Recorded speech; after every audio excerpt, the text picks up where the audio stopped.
বন্ধুরা প্রচণ্ড গরম পড়েছে, তাই গরমে যে রেসিপিটা বানাবো আমের আম পোড়ার শরবত বানাবো, তা দেখতে থাকুন কিভাবে আম পোড়াটা করি। আমি এখানে রান্না করেছি গরম উনুনে, আগুন রয়েছে, এই আগুনে আমি আম দেবো পোড়া। এই দেখুন দুটো আম নিয়েছি বড় বড় সাইজের, তা পোড়া দেবো।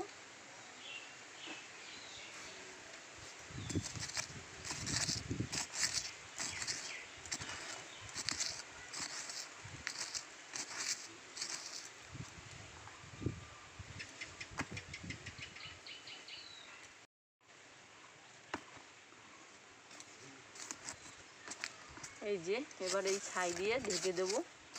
এর থেকেও বেশি আগুন ছিল তখন আমি দেইনি, কারণ তাহলে আমটা উপর থেকে পুড়ে যাবে, ভেতরে মানে সেদ্ধটা হবে না। তাই এই কম আঁচেই ভালো হবে আম পোড়াটা। আমি এভাবে 5 মিনিট রেখে দেবো। আমগুলো পোড়া হতে থাক, ততক্ষণে আমি আমাদের গাছের আম দেখাচ্ছি, চলুন।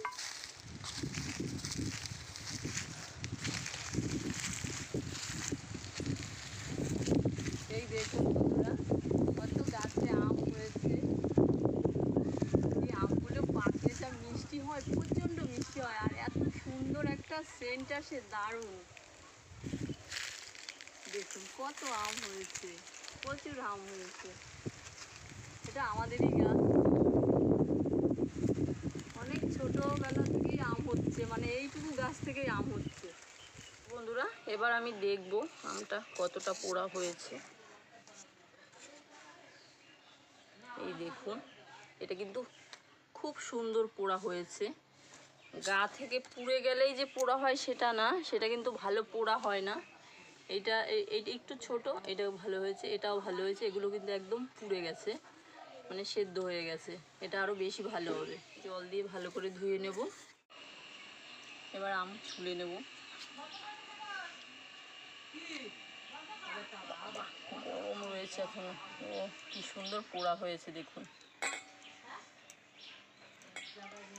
বাহ, প্রচণ্ড গরম, এখনো ঠান্ডা হয়নি।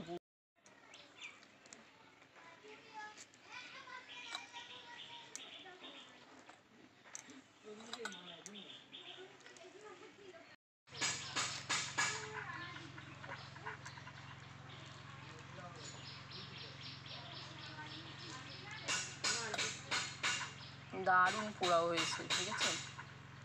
আর ও এই আমের শরবতটা যা টেস্টি হয় না, ট্রেনে কিন্তু আমরা কিনে খাই, কিন্তু বাড়িতে বানানো আর ট্রেনে অনেক তফাৎ।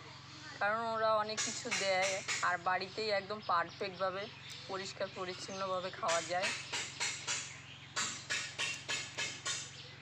ফ্রিজে ঠান্ডা জল দিয়ে দেবো। আমটা খুব গরম। এই যে দেখুন, আটিতে কিছুই নেই, একদম পরিষ্কার।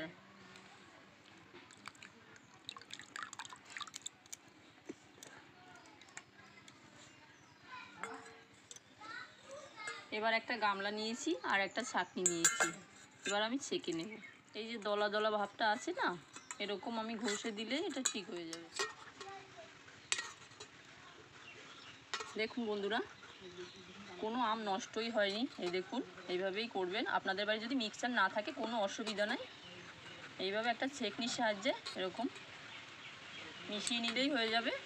এবার কিন্তু দেখুন কত সুন্দর হয়েছে, কোনো দলা দলা নেই। এর মধ্যে আমি কিছু উপকরণ দিয়ে দেবো। এবার দিয়ে দেবো পরিমাণ মতো চিনি। এটা কিন্তু খুব বেশি মিষ্টি হবে না, একটু টক টক ভাব থাকবে, তাহলেই এটা খেতে খুব ভালো লাগবে। আর এখানে দেবো বিট নুন। আপনারাও বিট নুন দেওয়ার চেষ্টা করবেন, তাহলে টেস্টটা ভালো আসবে।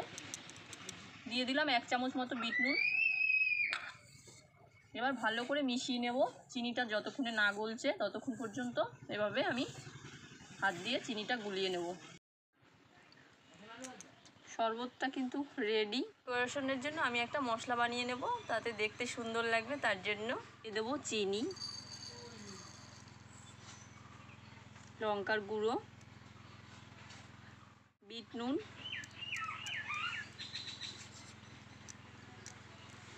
এবার মিশিয়ে নেব এটা।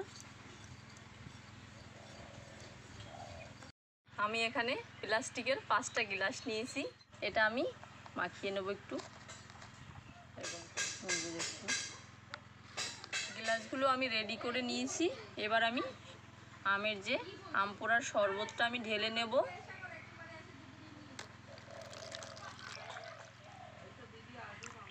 এবার আমি পাইপ দিয়ে নেব।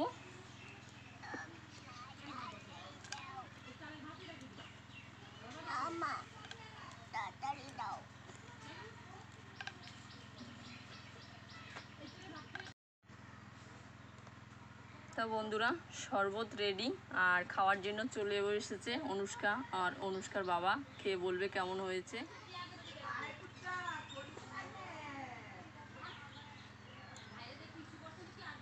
তুমি কোনটা নেবা? এটা তো ওরা আবার পাইপের ব্যাপার আছে, কালার পছন্দ হলে সেটাই নেয়। এই টেস্ট আমার আর এক গ্লাস দিও। হ্যাঁ আছে, দারুণ